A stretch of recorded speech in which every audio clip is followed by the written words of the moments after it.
السلام عليكم. كأول خطوة سنقوم بها وهي إفراغ بعض الحبوب رغم اختلاف نوعها. نقوم بإفراغها في حاوية خاصة بالأكل أو أي إناء مقعر آخر حسب المتوفر لديك. سنستعمل بيض مزيف بلاستيكي أو بيض تم وضعه سابقا لكن غير ملقح. سنقوم بتدوين كل المعطيات الخاصة بهذا الزوج: الوقت الذي تم جمع هذا الزوج، طفرة الزوج، السنة، وأيضا الوقت الذي تم وضع البيضة فيه، والوقت الذي ستفقس فيه، وأيضا يمكن تحديد حسب سن وجنس الفرخ وأيضا طفرة الفرخ بعد أن يكبر. لذلك في هذه الورقة سنستطيع تدوين أي شيء يتعلق بتفريخ هذا الزوج وناتجه الخاص به. كما تعلم، طيور الكوكتيل تضع بيضة كل يومين مثل طيور البادجي. لذلك كل يومين سنقوم بتفحص البياضة لتخزين البيضة الذي تضعها الأنثى. عندما تضع الأنثى البيضة نقوم بأخذ البيضة ونقوم بترقيمها على حسب الرقم أو الترتيب الذي وضعت الأنثى هذه البيضة فيه. كمثال هذه البيضة الأولى، لذلك نقوم بترقيمها بالرقم 1. نمسك البيضة ونقوم بدفنها في البذور، لكن نترك الجهة المقعرة أي الجهة الأكبر من البيضة خارج الحبوب، ونقوم بدفن فقط الجزء السفلي المحدب من البيضة. نقوم بأخذ بيض مزيف أو بيض غير ملقح ونقوم بترميزه حتى نميز بينه وبين البيضة الجديدة التي ستضعها الأنثى في الأيام التالية، حتى لا يختلف بينه، ونقوم بالخطأ بالفرز بينه وبين البيض الذي ستضعه الأنثى.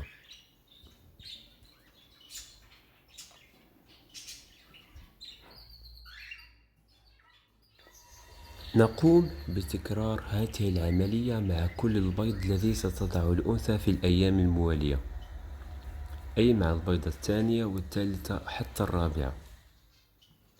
نقوم بأخذ البيض المزيف، نقوم بترميزه بنفس الرمز الذي رمزنا البيضة المزيفة الأولى، ونقوم بأخذ البيضة الملقحة ونقوم بترقيمها على حسب الترتيب الذي تم وضعه فيها. الآن هذه هي البيضة الثانية، لذلك سنقوم بترقيمها بالرقم 2.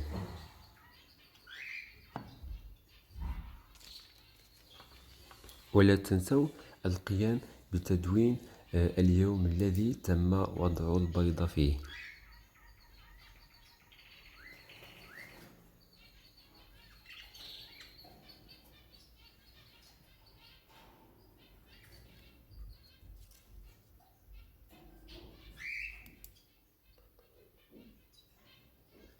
بنفس الطريقة عند ترقيم البيضة نقوم بدفنها على حسب الشكل المقعر.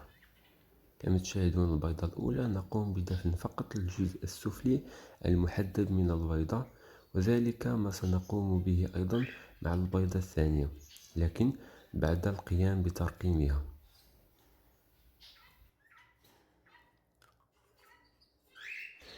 لضمان أفضل جودة ممكنة لتخزين البيض يجب توفير عوامل متعددة.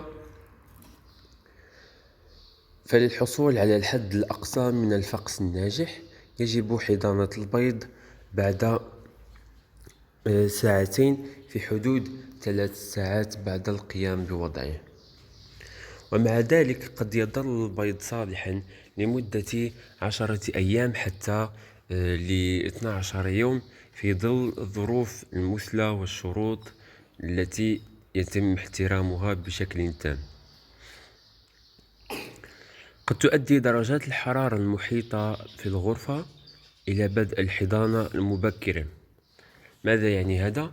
أن الجنين يبدأ يتكون عند ارتفاع درجة الحرارة، كأن الأنثى هي من تقوم بحضانته،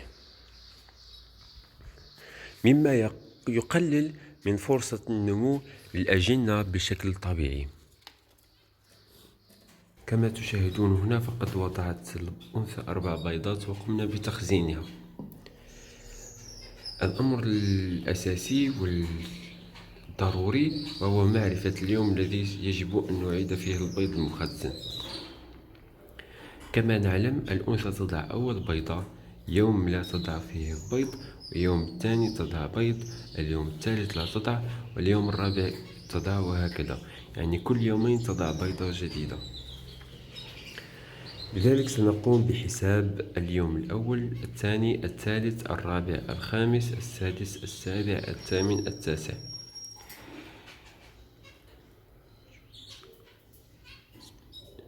عندما تضع الأنثى البيضة الرابعة تكون قد مرت 7 أيام، أسبوع عن وضع أول بيضة. لذلك ننصح دائما القيام بإعادة البيض عند وضع الأنثى البيضة الرابعة، أو على الأكثر اليوم الموالي لوضع البيضة الرابعة، أي اليوم التاسع أو اليوم الثامن، بعد وضع أول بيضة. لأنك إذا انتظرت أكثر أو أطول من هذه المدة فيمكن أن يتسبب المشاكل في البيضة الأولى. بالنسبة لحضانتها فلن يتكون الجنين بشكل جيد. لذلك نقوم بإعادة البيض في اليوم الرابع أو اليوم الموالي لوضع البيضة الرابعة، حتى لا نتجاوز عتبة 8 أيام أو 9 أيام.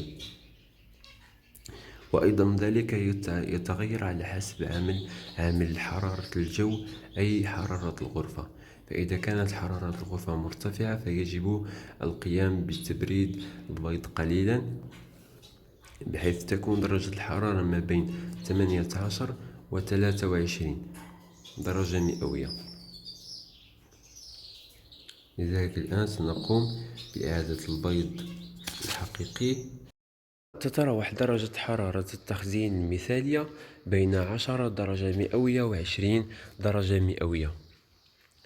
وللحصول على الحد الأقصى من قابلية الفقس الناجح يجب تخزين البيض الذي يقل عمره من 5 أيام عند درجة 15 درجة مئوية إلى حدود 17 درجة مئوية.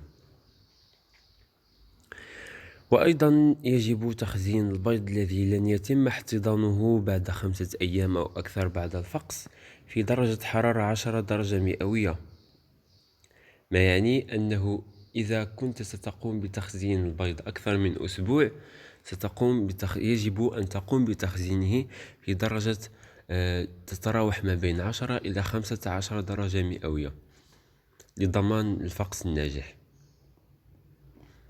بالنسبة للرطوبة فأفضل مستوى للرطوبة لتخزين البيض يتراوح ما بين 75 إلى 85% من الرطوبة النسبية، لتجنب الجفاف الكبير للبيضة قبل الحضانة، وأيضا لتجنب ارتفاع رطوبة البيضة قبل فقس الفرخ مباشرة، بحيث إذا كانت الرطوبة مرتفعة أو ضعيفة عند فقس الفرخ يمكن أن تشاهد أن قشر البيضة يلتصق على جلد الفرخ.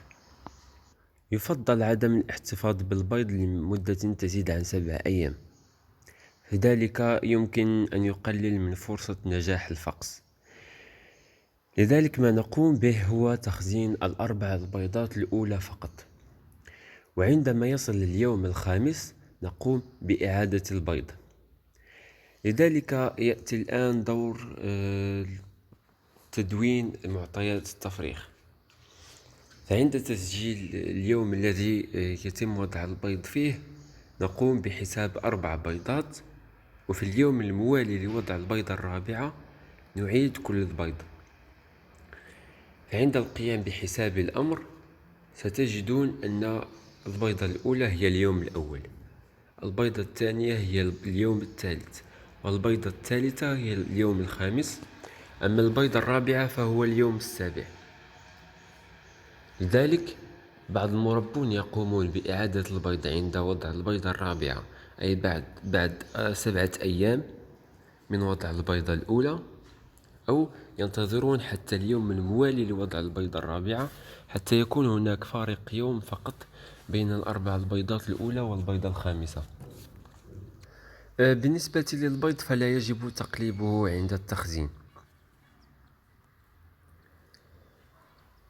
لأنه بهذه الطريقة ليست كالطرق الأخرى عند الحضانة الآلية أو أي شيء آخر. هذه الطريقة نقوم بتجميد تكون الجنين بحيث تظل البيضة صالحة والجنين بداخلها، لكن كأنه في حالة سبات، بحيث نقوم بإيقاف أي تكون حتى يتم تخزين البيضة ونقلها بعد ذلك للحضانة الفعلية.